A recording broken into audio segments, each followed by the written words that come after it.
Thank you, Lynn. And thank you. I'm so glad you're here, Alan.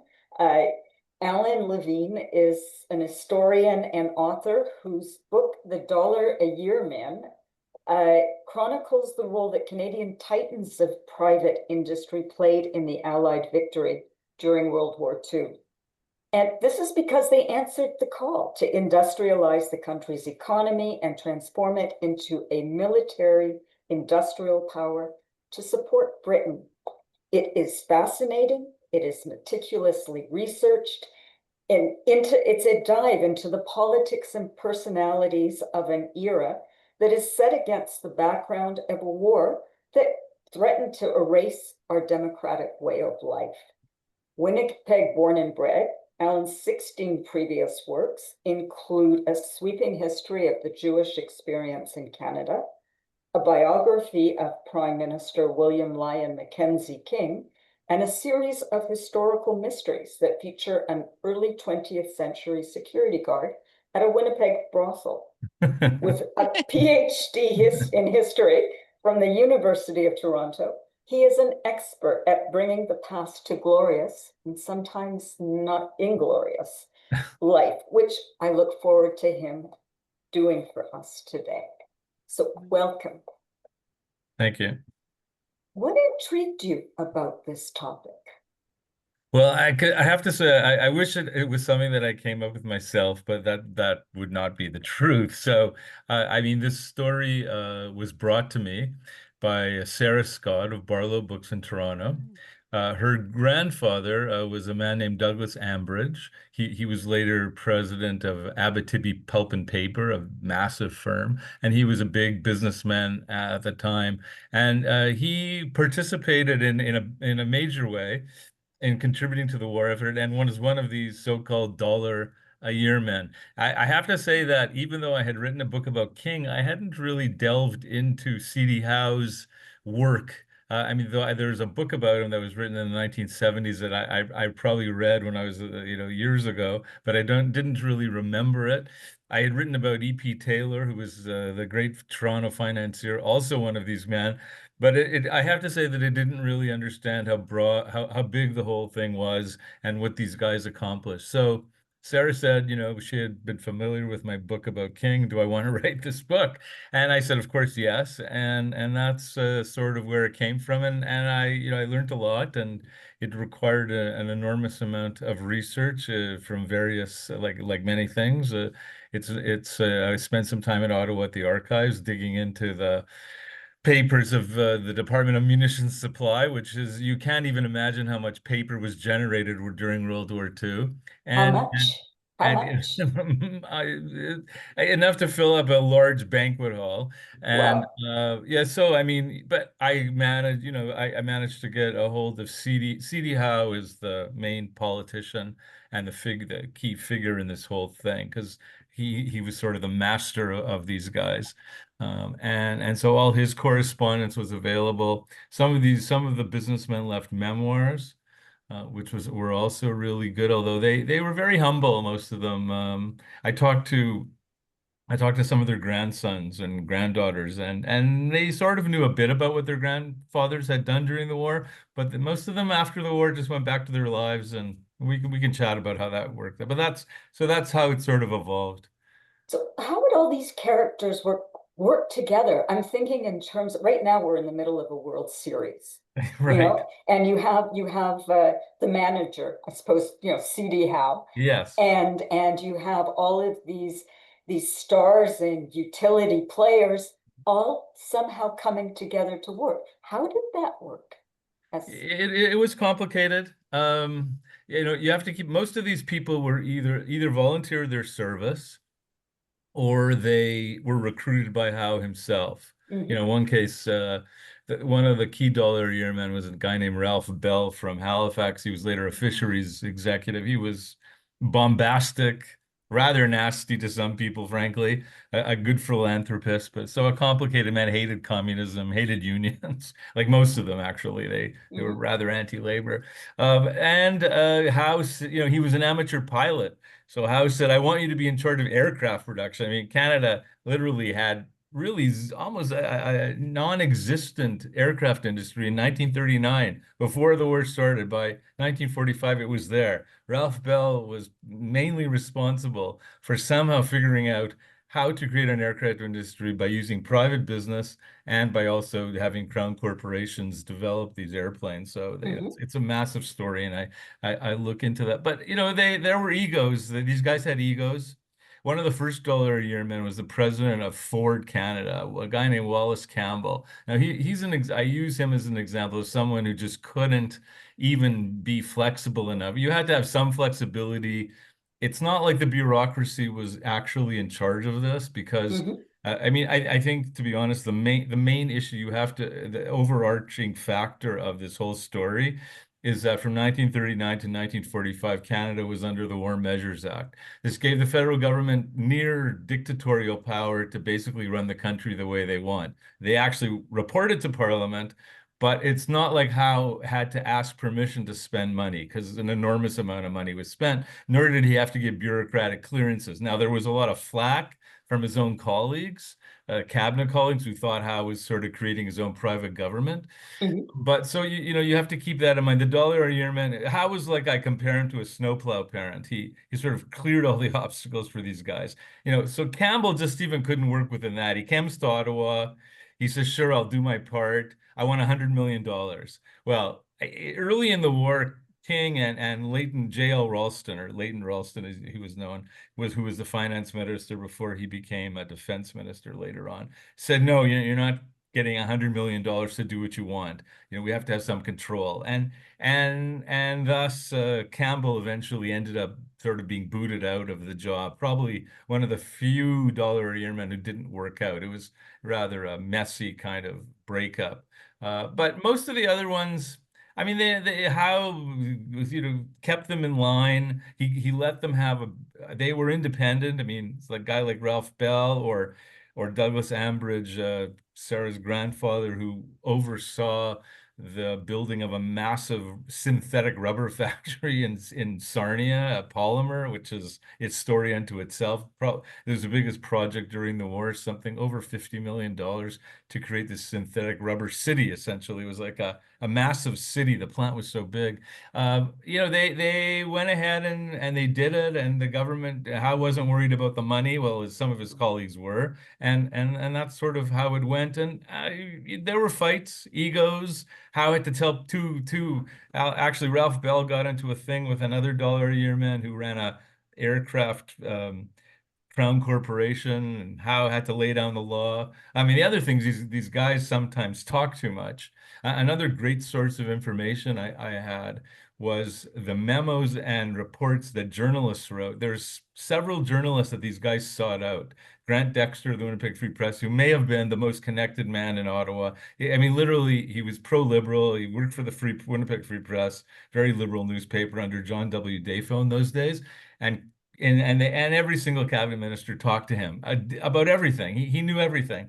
Other people, that some of the more antagonistic journalists at the time were from the Financial Post, which at one point Howe calls the Financial Post the #1 saboteur in Canada because they were at him. I mean, that you have to keep in mind, the war starts in 39.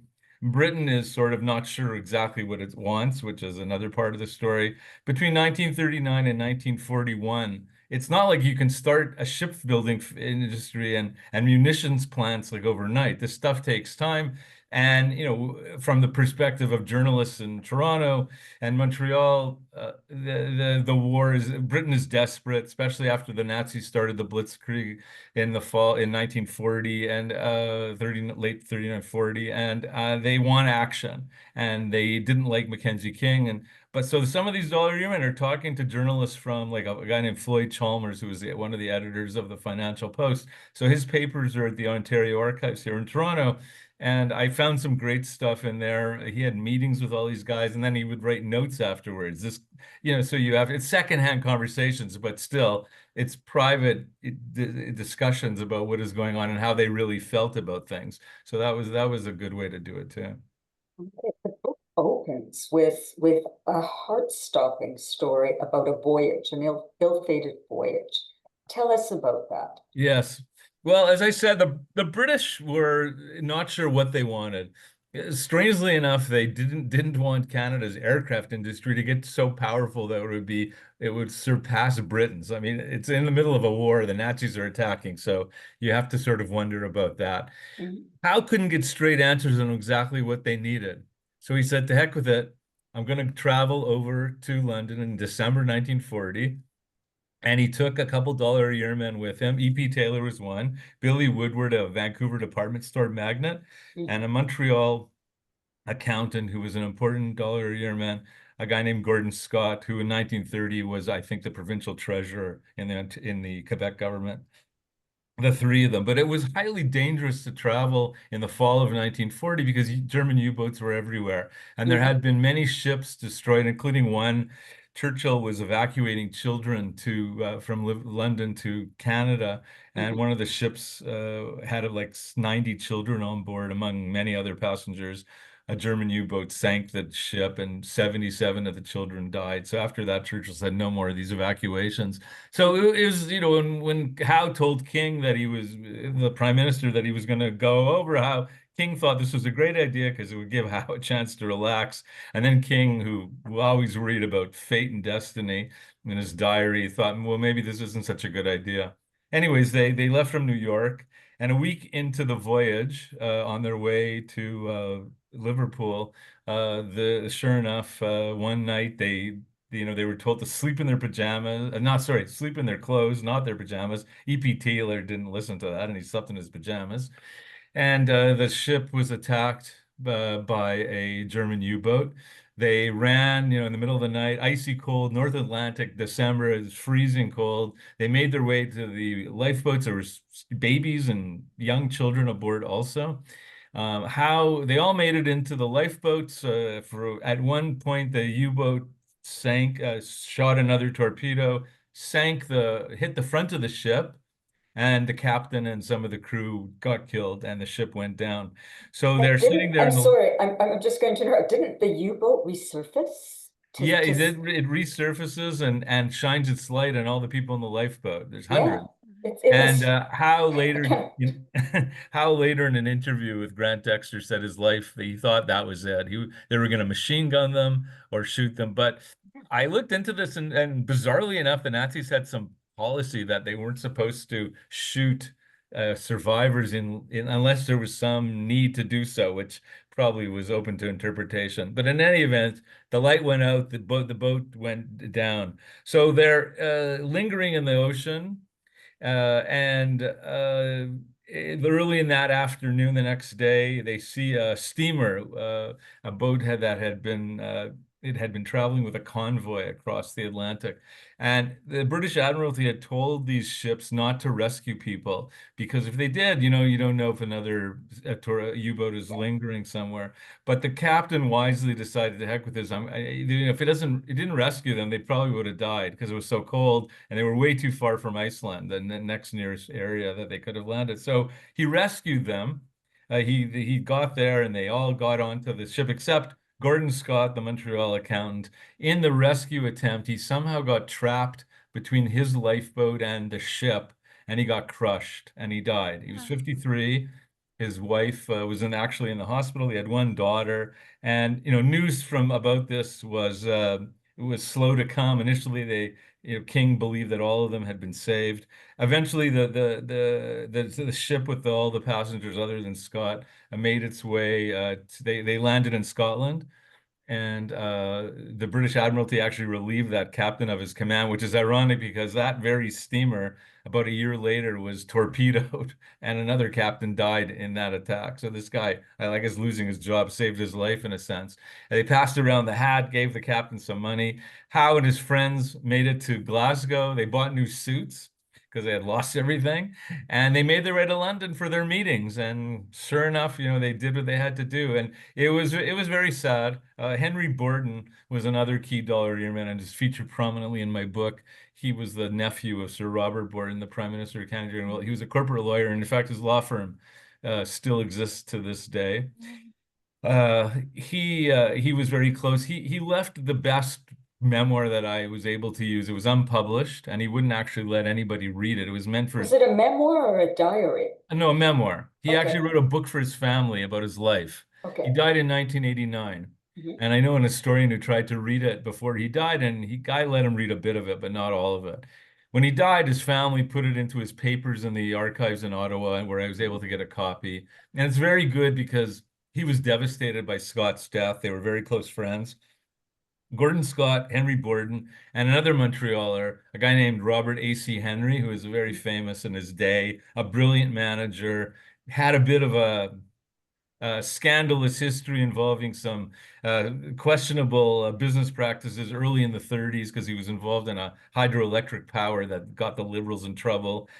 This was in 1931. By the time the war starts, I guess all is forgiven because it's never mentioned again. And he becomes a key person. So those three guys, until Scott died, the three of them, they sort of lived in the Chateau Laurier Hotel in Ottawa, drawing up orders in council. The government would pass them, and they would sort of oversee this huge operation of taking over factories if necessary, convincing factories to retool. I mean, how do you take someone who makes automobiles and then you have to make them make a tank? I mean, Canada had never made a tank. They had never made proper machine guns before World War II.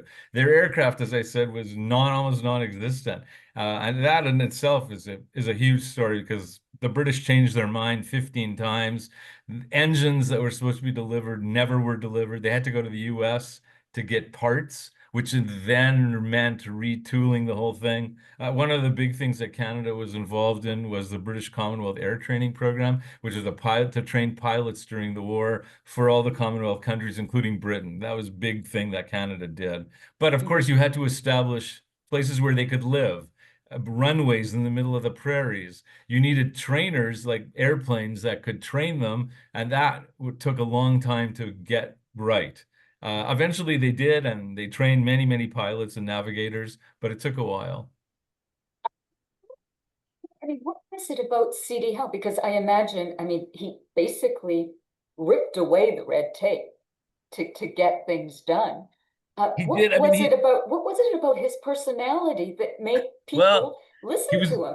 he was born in the U.S. Mhm. Maybe that was I don't know. He actually ended up in Dalhousie. He's a civil engineer by training.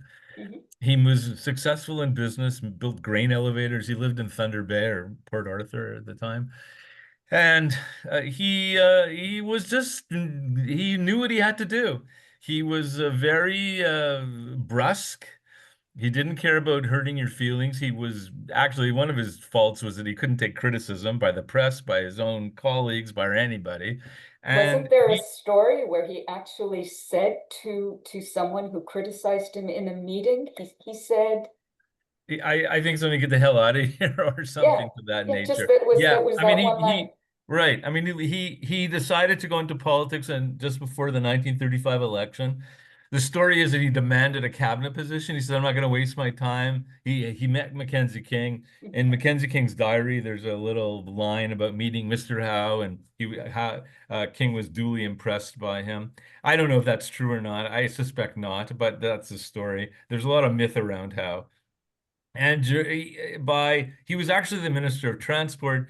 By the time April 1940 comes around, they actually create this department called Munitions and Supply, which Mhm. is the main focus of the book, and of which there's probably about 250 people, business people, ultimately involved. But there's another several hundred of businessmen who I don't really get into a lot. They had other administrative tasks working for the Defense Department, work finance, wartime trades board, that their story. So all in all, we're talking about 800 businessmen who volunteered their service. Now, let me just state that out of all those 800 people, extremely rare small number actually got paid $1 a year. The name is American in origin. During the First World War, Yeah. they actually called some of the business people the dollar a year men. The name was cute and it stuck in the newspaper because here are these guys essentially volunteering their service for $1 a year. Well, first of all, they couldn't live on $1 a year.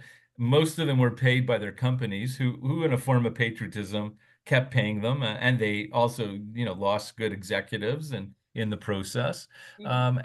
And some of them lived in Ottawa 4 or 5. Henry Borden used to commute to Toronto, which was a 6, 7 hour train ride in those days.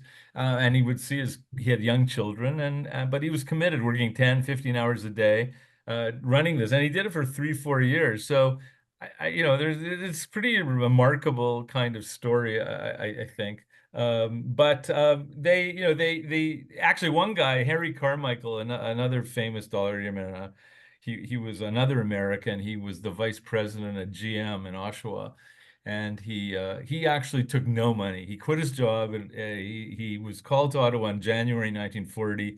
Quit his job and literally would not accept a dime. And most of their expenses were covered, living Mhm. expenses. But Carmichael was one of the only people that I found a note. He was returning like $30 that they had given him. I don't want this money. Please take it back. And I met his grandsons.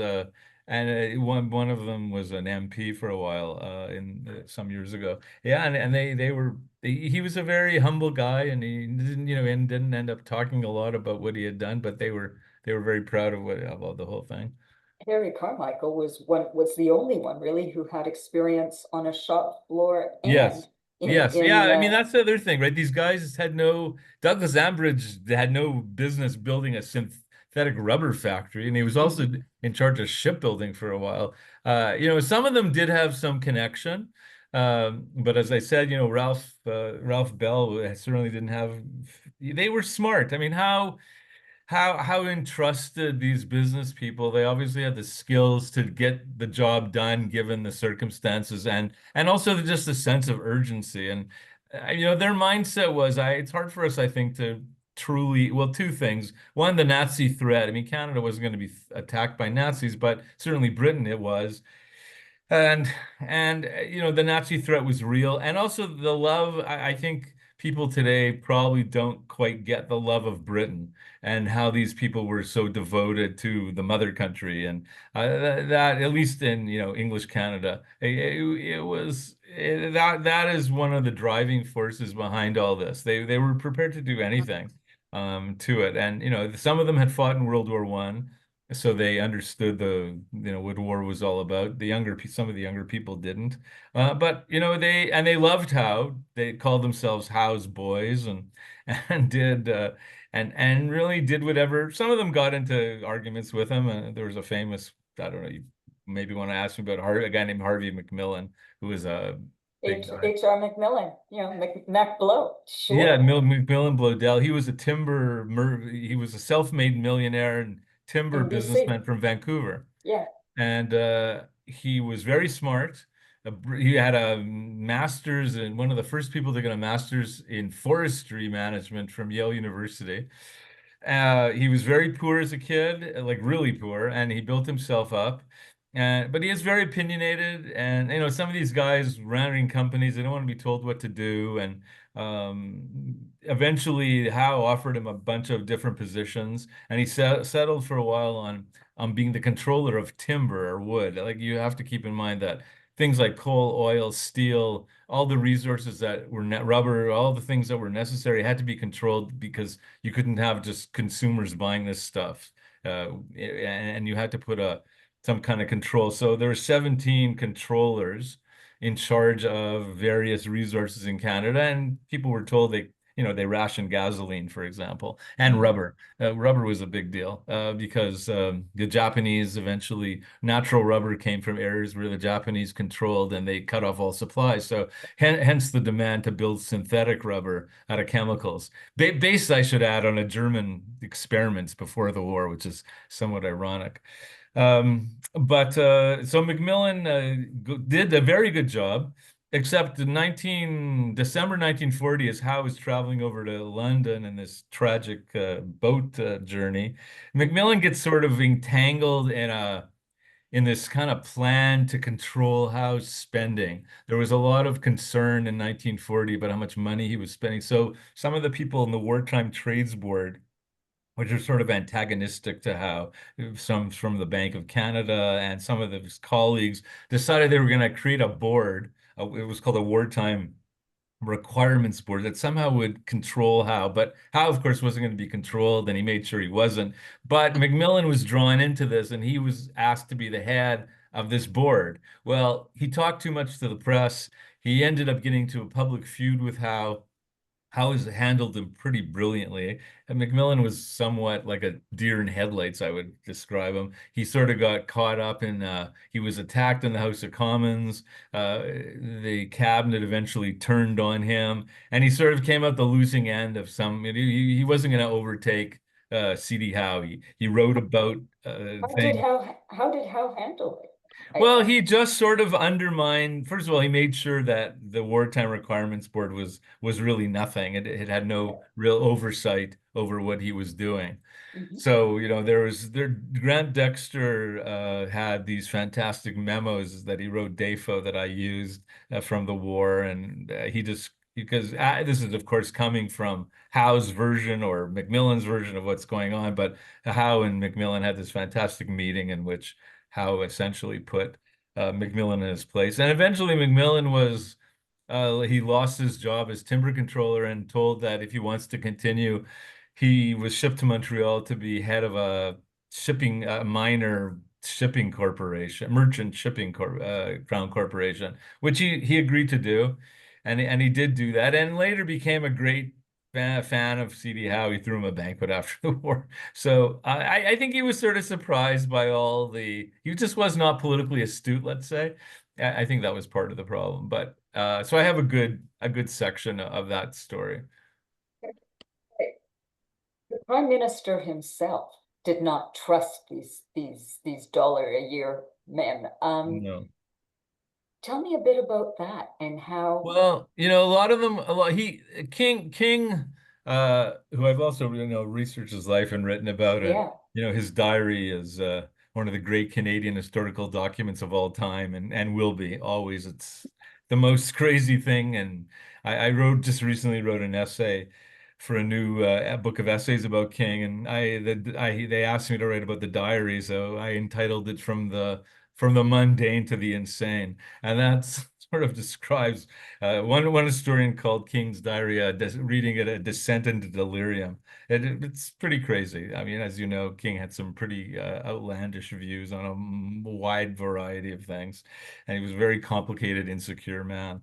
But he did, he was more of an intellectual. He was one of the first labor consultants in North America. He worked for the Rockefellers and could have stayed in the US and made a lot of money. Instead, once Laurier died, came back to Canada. He was skeptical of business people. He thought they were all Tories or conservatives. They weren't to be trusted. In 1946, there had been a series of profiles of some of these men published in a Montreal newspaper called The Standard. A journalist last name was Cox, wrote stories about very laudatory articles about some of these profiles. And the famous photographer Joseph Karsh took their portraits, of which I able to use some of those pictures in the book. And after the 1946, once the war was over, they turned it into a book, and Howe wrote this fantastic foreword praising the efforts of these guys. And when King got a copy, and the diary entry is kind of funny, he was taken aback by how could you call these men heroes, and he didn't appreciate I mean, many of them were anti-labor, and King felt that labor was obviously important. That was the first thing. He didn't really trust them. He thought they were all greedy and capitalists and so forth. And even though he went to bat for C.D. Howe many times. In one example, also a Quebec-related story, in 1941, Quebec, as you know, has what was the home of one of the great aluminum plants. Quebec is responsible for producing aluminum, which is necessary in almost all wartime production. Arvida, Quebec, was an aluminum plant, and there was a strike was happening. How, for whatever reason, I think he misinterpreted information from the president of the company, believed that quote unquote foreign agitators were behind the strike, and he wanted to call in the army. Well, he wasn't about to call, they told Henry Borden, I want the army called in to break up the strike, and things got out of hand, and the army said, I mean, we're not going into, people are going to get killed. There's no way the Canadian army is being used against Canadian civilians. And it wasn't. Now, some of the police did. The strike was actually not that, it wasn't violent or anything. And ultimately it was solved. A report later concluded that there were no foreign agitators. But Howe was so mad about what had happened. I guess he didn't want any of his power curtailed. He threatened to quit. And Mackenzie King was thrown into a bit of a tizzy, saying, he couldn't lose him. I mean, Howe was really the only businessman in the cabinet and had the business skills to manage this whole thing. And so Mhm. they appeased Howe by giving him, they sort of rewrote the rules a little, that Howe could sort of make, if this happened again, there might be a way for Howe to get the army involved, but it never was. And Howe sort of said, okay, I'll stay in the cabinet. But King was very troubled by the whole thing. And there's a lot of diary comments in his diary about what was going on. And he thought Howe was having a nervous breakdown. I don't think he really was, but it was sort of a bit of a meltdown, frankly. But he was So probably under a ton of pressure. I'm sure, but so how did they win Mackenzie King over? I don't think really they ever did. Okay. King, King went along with it. I mean, when they wanted to get rid of Wallace Campbell, King was happy to do so. He told how he handled this Harvey McMillan any way you want. He needed these guys. He only actually one guy, a guy named Duncan, who was head of a agricultural company. He was offered he was asked to participate in making the British Commonwealth air training scheme a reality. And he Massey Ferguson he was in charge of, and Okay. he did volunteer. King actually offered him a cabinet post, but he decided not to take it. And he was actually reluctant, even one of the few people that said no initially, and his wife said, no, you have to do this. And Hmm. he did so, King had a zillion other things going on too. I mean, he was Okay. managing the conscription crisis, of course, and a thousand other issues. Sure. So, and then that's probably why when I wrote about King, I didn't really delve into how did Canada become a military power. It just sort of happened, and I never asked those kind of questions until now. Which must have been really fascinating. What was the most surprising thing you discovered while researching this book? Um, one of sorry, I'm in a hotel room and then someone just came to the door. Hmm. Um, uh, One of the most surprising things, I have to say the extent of the whole thing and how many people were involved and how that they were prepared to give up their lives and not see their children and their wives and families and they're just their service and dedication. It's pretty amazing. I mean, patriotism, maybe today, because of what's going on with the US, people are a little more patriotic or a lot more patriotic or but these guys were truly patriotic and all they cared about was service. I mean I think I think that was definitely uh part of it. And so that I think is was important. Just circling back to that voyage that was and the ship that was hit by the German U-boat, it struck me while I was reading that these men and one women, there was $1 a year woman too, wasn't there? Um, Well, now, who are you talking about? I just came across I mean, well, John Turner's mother, Phyllis Gregory, Phyllis something. I mean, there was only a couple women okay, in fact, in the 1946 book, they didn't mention John Turner's mother was probably the most prominent woman in Ottawa in the civil service, but okay, I don't, she was hired, she worked for the civil service. I don't okay, know if there's actually any women that volunteered. I mean, it was a very male-dominated world, as you can okay, yeah, imagine, and yeah. not only male-dominated, it was, white Anglo men, essentially, not very many French Canadians were involved in this. Certainly nobody, any immigrant group that I could come across. Mhm. I mean, this was all business, white Anglo Protestant men who were involved in something like this. And it's the way, because they were the CEOs and the executives in Canada at the time. It struck me, getting back to that, to the ship, that these men were fighting on a front. They were war heroes as much as I'm not sure if you can really compare them to soldiers in the battlefields, but these were patriotic men really fighting a good fight. Can you Sure. I mean, yeah, when Gordon Scott died, that's what the Globe and Mail wrote, that he had died just like a soldier in the field. yeah. So talk to me then about how they left Canada at the end of the war. What happened? Well, they returned to their lives. Some of them, I have to say, Howe didn't just give up on this idea. He kept some of them in Ottawa longer, R.A.C. Henry for one. And actually, he used business people into the 1950s. He was Minister of Reconstruction and then Trade and Commerce after King retired in 1948. Mhm. And Louis Saint Laurent became the Prime Minister. So he kept some of these people around. I think the last dollar a year man that I could find probably existed until 1954. Excuse me.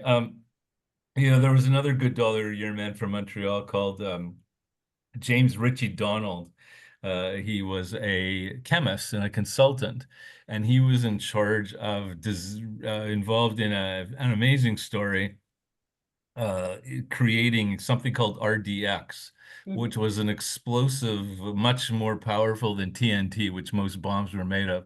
Uh, at the beginning of the war, Churchill and Lord Beaverbrook, who a Canadian born, who was in charge, that Churchill said, you have to save Britain with your aircraft production. They needed bombs that could essentially demolish Germany and scare them into surrendering. It was the thought. And this is so before the atomic bomb came along, bombs with this RDX compound, which was like 50% stronger than TNT, or they actually created an RDX mixture with TNT, were pretty devastating. And Time magazine ran a story about how wicked the whole thing was and just the destruction of it all. It took a little while to create the product because it was very expensive. Howe actually was initially reluctant because it was cost so much more money than creating TNT. But once they figured out a way to make it cheaper, he gave Donald the go-ahead to create a factory in which RDX was. And Canada, so it was a good example of American, British, and Canadian cooperation in creating this super explosive. Okay, that's so And interesting. he was they brought Howe brought him back during the Korean War. Couldn't say no. And so he's another one. He left a memoir, but he touches on his experience a bit. Yeah, most of Okay, them just went back to their lives. They but resumed their what a- CEO. what about Canada itself? How was it left at the end of the Well, war? Canada 19 certainly the country Canada in 1946, 45 was somehow much more different over those 6 years. It was like at one point it was actually the fourth largest military power in the world, having no military to speak of before the war. It was very tiny anyways. Probably 10,000 people were involved in the whole armed forces in Mhm. 1938. Um, and so, put Canada on the map. I found some, patronizing comments by Americans about Canada doing its part, and I mean, they were the Americans and the Canadians cooperated on a number of ventures, very close. Nothing. Probably a good lesson we could learn today, to how people cooperate and get along and work through things. And I think, it changed the focus. Business people were prepared to help the government, work with the government, certainly as long as Howe was around. He was defeated in the 1957 election and then died short time, a couple years later. And today, most people probably don't even, I would say, most Canadians probably sort of have heard of him. There's a C.D. Howe Institute, but most people don't know what he did. And he was by far, probably one of the most important cabinet ministers in Canadian history. and certainly was involved, responsible for so much. I mean, maybe he was mythologized, but some of it, he really did make a difference. And certainly that's it, just getting these people involved and letting them work and doing their thing. I mean, I ask at the beginning of the book, could bureaucrats, civil servants have done what these guys did? Yeah, Well, I don't think, Howe never thought so, and certainly not as quickly. And they certainly didn't probably have the skills necessary to manage vast projects. I think it would have been much more difficult just to find the people, train them. These guys just somehow had the management skills that were necessary to do this in a very short time. I mean, it was always throughout the book, there was a sense of urgency for obvious reasons, and especially as Britain is being attacked and the dark years of World War II when the Nazis take over Western Europe, Paris, France rather, and the rest of the West. I mean, hmm, it was until the war turned in 1942, 43. It was serious, and Canada had an obligation that they wanted to fulfill, and Howe was determined that would happen, and the businessmen were there to support him. okay. You quote wartime Canada as in the book as saying these men grew up in an era when Canadians believed that doing or giving something without being coerced spoke volumes about that person's character, that it demonstrated a strong sense of duty, patriotism, civic mindedness, and charity. What can we learn from these people in the context of politics today? Well, again, it comes down to their unselfish behavior. The world's much more complicated today. Social medias and rules, and I don't know if they probably wouldn't recognize the world that we have today in terms of Canada was a small country. It was only 11 million people. That's another factor I think that to consider. Um, I mean, I think they were just motivated by they didn't care about profits. They did not care about they were all about service and doing their duty to the country. Like Henry Borden, as soon as the war started, he wrote he was a through and his uncle had been the conservative prime minister. He didn't care about politics. He wrote a liberal cabinet minister and said, I want to do my part. And he was on the next train to Ottawa, and he stayed there for 4 years. So people like that, I don't think they're around anymore. And they may be so, but again, we don't really know what it would be like. Word today is much different, and I don't know if you could actually emulate this whole thing in the same way.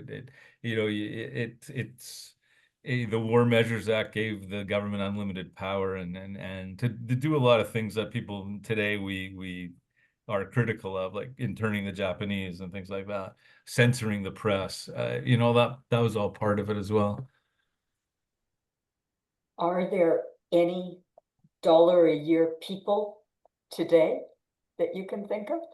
Well, I've been looking into that. There is the government does have business. Carney has Prime Minister Carney does have business people on his staff.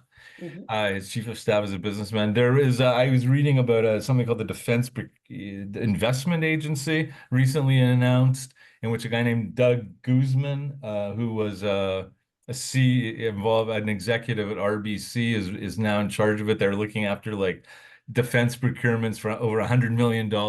But Mhm. he's not offering his service. He's being paid by the government probably a hefty salary. But obviously, there's obviously role for government and business to do work together, and I'm sure business people would be interested in doing the actual kinds of running the country, or take running crown corporations. There's 28 crown corporations that were created during the war. They would just walk into a company that they weren't happy with, a private company, and said, "We're taking you over at midnight," and they did. And they gave some financial compensation, but you just couldn't do that kind of stuff today. And I don't think Canadians would want to live under a system like that. That's just too authoritarian. And today the emergencies would require all sorts of regulatory issues. So I think for that period of time it fit and it worked, but and certainly business people can play a role in the government, but I don't think that the same degree, unless they're actually prepared to work for the government, but or serve on a board and things like that, which they are and do. Okay. Before we throw it open to questions, I'm just going to ask you what I always ask people at the end of conversations. Is there something you'd like to say that I haven't asked you about? I don't think so. You did a good job. Um, No, I think I've answered it was an interesting project to write, and I had to do a lot of digging, and I found some obscure books. Um, I mean, all I can say is thank God for the internet, and because they couldn't do these kinds of projects. As an historian, I have to say that my over the many years of writing, the internet has made my life much easier. The Internet Archive, for example, which has hundreds and hundreds of books online, is probably the best. And being able to use newspaper databases.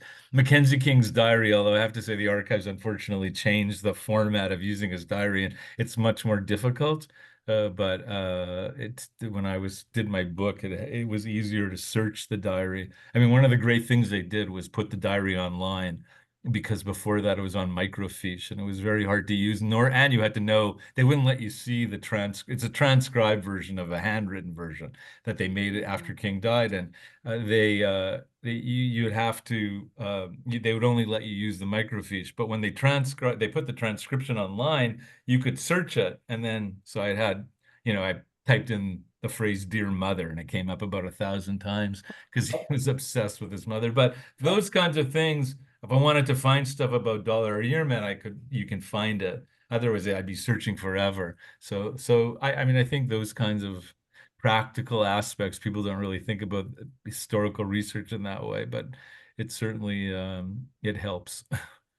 and I imagine that it has helped, I mean, the families of these men who really Yeah. didn't know what their fathers and grandfathers and great-grandfathers had done. No, that It, it's true. I met some of them. It's hard to, I found some people. In fact, I just met two grandsons last night, mhm, Mm. two of Harry Carmichael's grandsons. And a few and Billy Woodward, this guy would have been Billy Woodward's great grandson, and mhm. I had not known about him, and he Mm. sort of have a vague idea about it. What he sort of knew his grandfather was on that ship in 1940, but he didn't know the whole story. So yeah, no, it's interesting. It's interesting that they just didn't talk about it a lot. Mm. Yeah. Okay, I'm going to throw it open to questions. Are there any?